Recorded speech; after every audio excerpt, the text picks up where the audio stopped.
ಸರಿ. ಅಧರ್ಮದ ದಾರಿಯಿಂದ ಮುಂದುವರಿತಿರುವಂತಹ ಮನುಷ್ಯರಿಗೆ ಸತ್ಯ ಧರ್ಮದ ದಾರಿಯನ್ನು ತೋರಿಸಿಕೊಡ್ತೇವೆ ಅನ್ನೋ ಗ್ರಹಿಸುವುದಿಲ್ಲ. ಶುಭವಾಗಲಿ.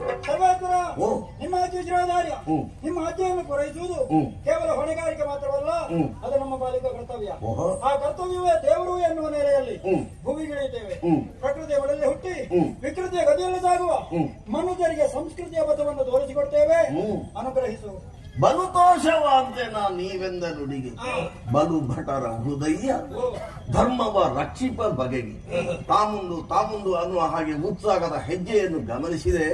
ಆದ್ರೆ ಒಂದು ಎಚ್ಚರಿಕೆ ಮಾತನ್ನು ಹೇಳ್ತೇನೆ ಧರ್ಮದೇವತೆ. ಮನುಷ್ಯರನ್ನು ಪರೀಕ್ಷಿಸುವ ಕಾಲ ಶಿಕ್ಷೆ ಅನ್ನುವುದು ಅನಿವಾರ್ಯವೇ. ಆದ್ರೆ ಅದು ಶಿಕ್ಷಣಕ್ಕೆ ನಾಂದಿಯಾಗಲಿ. ಚಿತ್ರಹಿಂಸೆ ಅನ್ನೋದು ಬೇಡ.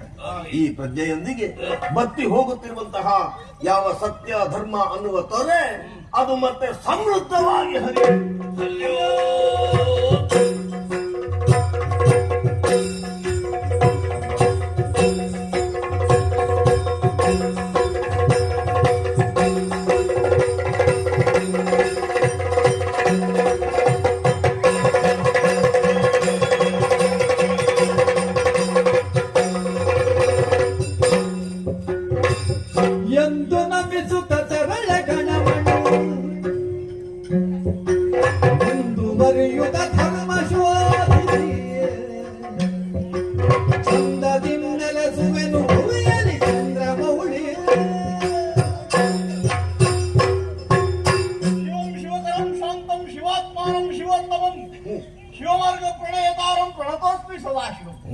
ಭಗವಂತ, ನಿನ್ನ ಚರಣ ಸೇವಕನಾದಂತಹ ನನ್ನಲ್ಲಿ ಮುನಿಯಬಾರದೆಂಬ ಹಾಗೆ ಮೊದಲಾಗಿ ಪ್ರಾರ್ಥಿಸುತ್ತಾ ಇದ್ದೇನೆ ಪ್ರಭು. ನೀನೇನು ತಪ್ಪು ಮಾಡಿದೆ? ಇದು ಮೊದಲು ಹೀಗೆ ನಾನು ನಿನ್ನ ಪಾದಾಭಿವಂದನವನ್ನು ಮಾಡಿ ನೀನು ಹೇಳಿದಂತಹ ಕೈಂಕರ್ಯಗಳಲ್ಲಿ ತೊಡಗಿಸಿಕೊಳ್ಳುತ್ತಿದ್ದವು.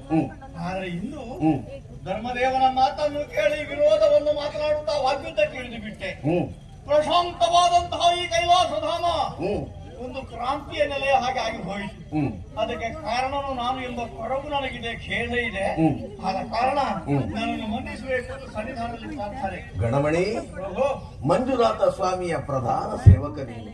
ನಿನಗೆ ಕೈಲಾಸದಲ್ಲಿ ಪ್ರತ್ಯೇಕವಾದಂತಹ ಒಂದು ಸ್ಥಾನ ಉಂಟು. ನನ್ನ ಸೌಭಾಗ್ಯ.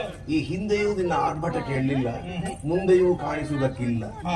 ಆದ್ರೆ ಒಂದು ರೀತಿಯ ಉದ್ವಿಗ್ನವಾದ ವಾತಾವರಣವನ್ನು ಸೃಷ್ಟಿಸುವಲ್ಲಿ ನಾನೇ ಕಾರಣ ಅನ್ನೋ ಹಾಗೆ ಹೇಳಿಕೊಡ್ತೀಯಲ್ಲ. ನೀನಲ್ಲವಪ್ಪ, ಇದಕ್ಕೆ ನಾನು ಪ್ರೇರಣ. ನೀನು ಪ್ರೇರಣೆ ಕೊಟ್ಟಿಯೋ. ಧರ್ಮವನ್ನು ರಕ್ಷಿಸುವಲ್ಲಿ ಸದಾ ಕ್ರಿಯಾಶೀಲರಾಗಿರಬೇಕಾದವರು ಧರ್ಮದೇವತೆಗಳು.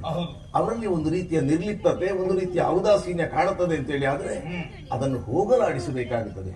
ಮಾಧ್ಯಮವನ್ನಾಗಿ ನಿನ್ನನ್ನು ಬಳಸಿಕೊಂಡದ್ರಿಂದ ನಿನ್ನಲ್ಲಿ ಕೋಪವೋ ಅಲ್ಲ ಆರ್ಭಟೆಯೋ ಕಂಡ ಹಾಗಾಯಿತು. ನೀನೇ ಪ್ರೇರಣೆಯಾಗಿ ನಾನು ಹಾಗೆ ಮುಂದುವರಿದರೆ ಮತ್ತೆ ಯಾರು ಹೇಳು? ಈ ಪ್ರಕರಣದಲ್ಲಿ ನಾನು ಹಾಗಿದ್ರೆ ಅಪರಾಧಿ ಅಂತ ಶಿವಪ್ರೇರಕನಾಗಿ ನಾನು ಮಾತನಾಡಿದ್ದು. ಆದ್ರೆ ಈಗ ಅವರು ಹೊರಟು ಹೋಗಿದ್ದಾರಲ್ಲ, ನಿನ್ನ ಮುಂದೆ ಪ್ರತಿಜ್ಞಾಬದ್ಧರಾಗಿದ್ದಾರೆ. ಬ್ರಹ್ಮ ಸೃಷ್ಟಿಯನ್ನೇ ಸುಡುತ್ತೇನೆ ಅಂತ ಒಬ್ಬ ಹೇಳಿದ. ಬ್ರಹ್ಮ ಸೃಷ್ಟಿಯನ್ನು ಸುಡುವ ಅಧಿಕಾರ ಯಾರಿಗೆ ಸ್ವಾಮಿ? ಆವೇಶದಲ್ಲಿ ಹೇಳಿದ. ನಿನಗಿರುವಂತದ್ದು ನೀನು ಲಯಕಾರಕ.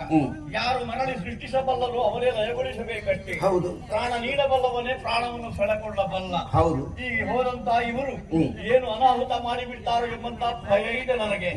ಹಾಗಾಗಿ ನೀನು ಕಳುಹಿಕೊಟ್ರೆ ಈ ಧರ್ಮ ದೇವತೆಗಳನ್ನು ಅನುಸರಿಸಿ ಭೂಮಿಗೆ ಹೋಗಬೇಕು ಅಂತ ನನಗೂ ಒಂದು ಇಚ್ಛೆ ಇದೆ.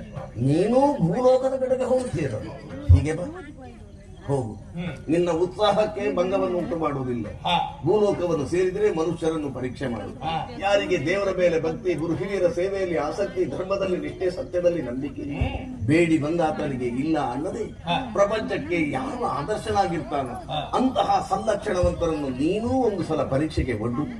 ನಿನ್ನ ಪರೀಕ್ಷೆಯಲ್ಲಿ ಅವ ತೇರ್ಗಡೆಯನ್ನು ಕಾಣುತ್ತಾನೆ ಎಂದಾದ್ರೆ ಅವನೇ ಸತ್ಯ ಧರ್ಮವನ್ನು ಬೆಳಗಿಸುವ, ಧರ್ಮವನ್ನು ಸಂರಕ್ಷಿಸುವ, ಧರ್ಮಾಧಿಕಾರಿಯನ್ನಾಗಿ ನಿಯೋಜಿಸುವುದಕ್ಕೂ ಸಾಧ್ಯವಾಗುತ್ತದೆ.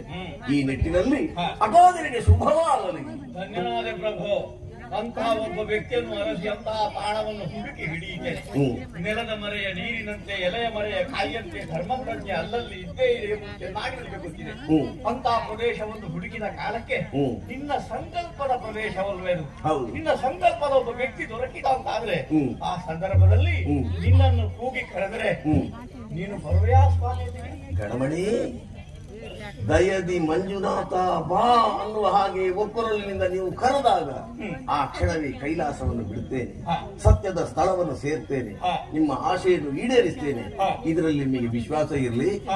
ಆದರೆ ಈ ದಿವ್ಯಾಕಾರವನ್ನು ಕಾಣುವಂತಹ ಚೈತನ್ಯ ವರ್ತಮಾನ ಕಾಲದ ಮನುಷ್ಯರಿಗುಂಟೇನೋ? ಇಲ್ವೇ?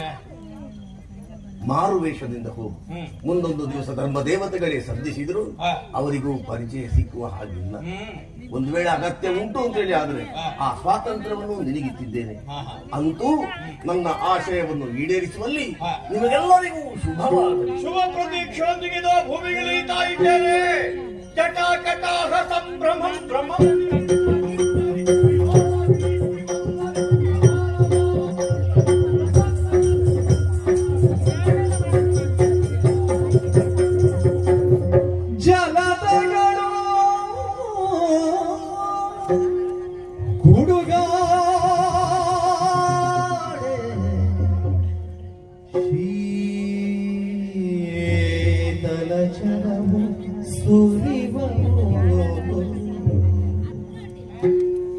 ಬಂಡೆಗಲ್ಗಳು ಜ್ವಲಿವ ಕಿಡಿಗಳ ನೀಡುವವು ಸಂಘಟಿಸುತ್ತ ಇಳೆಗೆ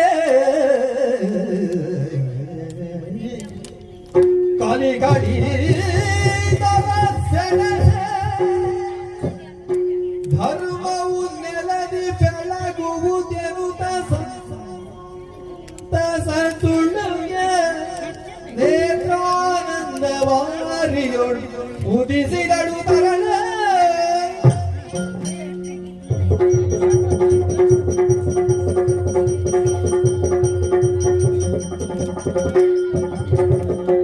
ಮುಂದೆ ನಿಂದಳು